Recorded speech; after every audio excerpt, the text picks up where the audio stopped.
Hello, our dearest viewers. You, my dear, are welcome back to the Zeloft School of Marketing channel, where we simplify marketing for absolute beginners looking to learn a skill, marketing professionals looking to up their marketing game, and then entrepreneurs or business owners who are looking to grow their business, increase their profits and their revenue by mastering marketing. If you're coming across our channel for the very first time, you, my dear, are highly welcome. Do well to hit the like button, the subscribe button, and the notification bell, just so you do not miss out on any of the amazing stuffs we have in store for you. So as is our custom, we'll be having an FAQ session to answer the questions from our last class titled Data-Driven Marketing, How to Use Analytics to Refine Your Strategy. Your marketing strategy. So we'll be taking a few questions and their answers. So the first question for today is, why is data-driven marketing important for my business? I'll take it again. Why is data-driven marketing important for my business? All right, data-driven marketing is essential because it eliminates guesswork. So when you have data and you use data, you no longer have to play the guessing game.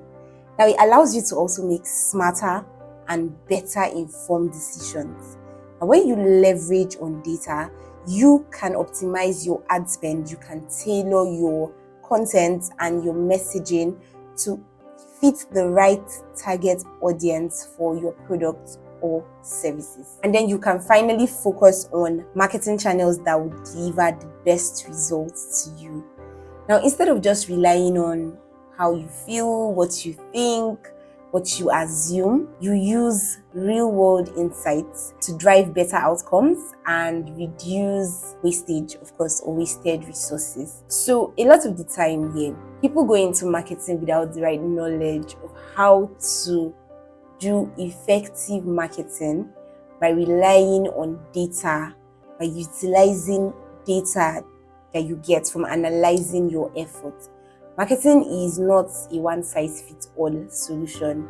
You have to understand your audience. You have to understand the channels they use more. You have to understand even the time of the day that they are most active. So feedback and data is king in marketing, right? So that you don't waste resources. You have stories of marketers wasting resources. I come back to feel like, Facebook ads are a waste of money. Instagram ads are a waste of money. The reality is these platforms are very effective if they are done right. Now, the next question is, how can data-driven marketing help me improve my conversion rates? How can data-driven marketing help me improve my conversion rates? So remember, the entire marketing journey is a funnel, right? And we have videos where we've explained this in detail. When you pay attention to your data and your analytics, and of course you understand your customer behavior and the data they have given you so generously, it helps you understand what pages your customers visit, the actions they take, and where they drop off in the sales process. So you'd see the disconnect and you know how to fix it. You know what kind of content to create to fix this disconnect, and then you can identify the points where there are frictions in your conversion funnel. So when you don't even know what's wrong, you assume it's the whole process. But a lot of times it's either in the awareness or the consideration or in the decision phase, right? So when you know what exactly is the issue, you know how to fix your exact issue. And then of course you can make targeted adjustments, you can improve your landing pages, you can refine your call to actions. A lot of calls to actions are whack, by the way. They don't have the power to get you to make any action or to take any decision. So yeah, you know whether to change your landing pages to fix your call to actions or to give more personalized offers. And then of course, when you continually optimize your funnels, you optimize all of the parts that make up your marketing activities, based on the data insights you've gotten from analytics, your conversion rates are bound to increase. Next question I'll be answering today is, what types of data should I be tracking to optimize my campaigns? I'll take the question again. What kind of data should I be tracking to optimize my campaign. So there are a lot of data, and you can go back and watch the previous class, the previous lesson, the video we did on data itself, on data analytics itself. But I'll just run through a few. So number one is your website traffic. Who are the people visiting your website? When do they visit? What's their demography? What's their behavior, their buyer behavior, all of the information you can have, and what channels are bringing them to your website. Then also your conversion rate. So how many visitors are becoming leads or customers? So if you are trying to get sign-ups for your newsletter, how many of them actually go on to click, and how many of them fill the forms? All of this will tell you what to do or what you're getting wrong. And then your customer acquisition cost. So when you measure how much you're spending to get a particular, when you measure how much you're spending to gain a new customer, you know whether it's too high or it's too low, and what to do and what to stop doing. And then your return on investment. So you ensure that your campaigns are bringing in more revenue than they are costing you. So if you're spending more than you're getting in return, there's a problem somewhere, and you'll be able to identify and fix that problem. And then your engagement metrics. So what are your click-through rates? What are your social media engagement rates? They'll show you how well your content resonates with your customers. Now the next question is, how do I use A or B testing to improve my marketing efforts? I'll take it again. How do I use A or B testing to improve my marketing efforts? So A or B testing allows you to compare two versions of a particular ad, an email, or a landing page to see which performs better, to see which of the versions will perform better. And then when you test, there are a lot of people that test even different headlines, different images, different thumbnails, different calls to actions. It will help you determine what resonates more with your audience. And then the data you get from this test will help you refine your approach and improve your overall performance. So you do better based on the data you get. In fact, it's advisable that you always do A or B testing before you put out any marketing asset. And then when you test, you'll be able to figure out the factor that is driving the results and what's actually causing a difference in the results. And it helps you understand your customers better.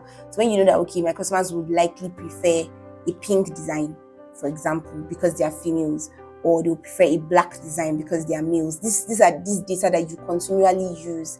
And of course, going forward, you know how to tailor your assets to fit your customer, your marketing assets to fit your customers better. So just see this as a whole learning curve. You're trying to learn what your customers want, what they will respond to, what they need, and then give more of that to them. The online space is very crowded, but you can sift out the noise and figure out what works for your audience.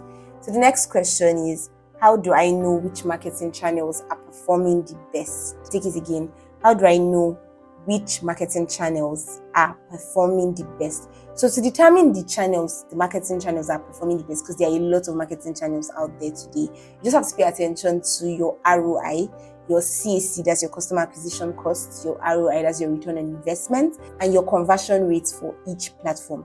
So you figure out which platform you spend less to get more results as opposed to more and getting less results. So when you pay attention to this, you'd of course know where to invest more going forward. So if you're using multiple platforms like your social media, email, even WhatsApp, whatever platforms you're using, just get the data for your CTRs, your CACs, and your ROIs, and compare them. Compare this data to know which one pays you better, which one gets you the best results. And then if Facebook ads are giving you better conversion at lower rates, don't listen to the noise. Don't listen to people that feel Facebook is for old people. If that's where you're getting your results, stick to Facebook. If you're getting it on Twitter, even if nobody else seems to agree with you, stick to Twitter. And if it's Google ads though, you can also stay with Google ads. So basically, just know what works for you, because it's different. Your audiences are different. Even the people that resonate. So even if two people are selling cars, for example, they will attract different people. Somebody might be after, okay, I just want flashy cars, maybe more female buyers, just want beautiful flashy cars. Another person might be want more better engines. So everybody, our target audiences are different. Even if you're in the same space, you're in the same niche, you would still be attracting different audiences. different individuals. So don't keep your eyes in your competitor's business too much that you lose sight of your own business. So the next question we'll be answering today is, how often should I review my marketing data? Take it again. How often should I review my marketing data? You should review your marketing data regularly so that you stay on top of trends and then you understand changes in customer behavior and trends. So at least every month, you can do this every week. You can review your data every week if you have the time and the resources. But if you don't, at least make it a monthly affair. Check out your marketing data every other month. You don't want to feel disconnected from your audience. You don't want to wake up one day, the way things are moving super fast today, the whole AI saga and everything happening online. You don't want to wake up one day and feel like you don't even know your audience anymore. You don't even know what's going on. The algorithms on Instagram, these things change. They change really fast. So you have to stay on top of these trends regularly. And also, regularly monitoring can help you spot issues early before they escalate, right? Or before they get out of hand. So you also know what to do, how to fix situations. So it's even advisable that when you're running campaigns or adverts, you check these things every day. You check them every day. As a marketer, you connect with your audience. You have no choice. That's your job. Your job is to study your audience, to watch your audience, to pay attention to your audience. They move, you move. They clap, you clap. They dance, you dance. You don't have any. You can't hide from this. You can't run away from it. So the next question is, how can I optimize my ad spend using data-driven marketing? I'll take it again. How can I optimize my ad spend using data-driven marketing? So data-driven marketing will help you optimize your ad spend so that you're not wasting ad money, right? By letting you know which ads are converting the best and which ones are not. So when you know this, you know, okay, what campaigns are working, what channels are working for your audience over time. And then it helps you conserve your resources so that you're not just spreading yourself thin or throwing money down the drain. So you check, okay, your cost per click, how much does it cost you on each platform? So there are some popular opinions, but you have to know what works for you. Then how much does it cost you to acquire customers on a particular platform? Is it 10,000 naira? Is it 100,000 naira? How much are your customers paying? What's your ROI? We have videos that will teach you how to calculate this. So go back if you've not watched them, and then take your time to watch them and do these calculations. And then when you focus your budget on high performing channels and campaigns, and then you reduce underperforming channels and campaigns, you will get the best value for your money.